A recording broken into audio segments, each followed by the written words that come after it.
عابر شدی به سوز دلم در مسیر غم، ماندم در این عبور خیالت چه ها کنم. از اقتباس خاطر تو در گذر به دل، آیا شود گذر کند این افتراقم؟ گه دیده میبرم به سر خلوت از حضور، گه میکند نگاه تو غوغایم ای صنم.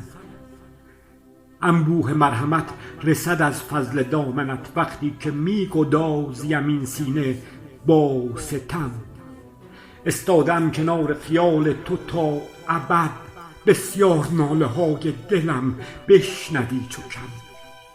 کم کم در امتداد نگاهم گشا رخت، تا کوچه های خاطر امرازنی رقم. خواهم به کوچه های دل از اختیار سر سر از نثار سر زلف باویم. در بند زلف دار چنینم به هر گذر، تا طالب از گذر کند از اشک دیده نم.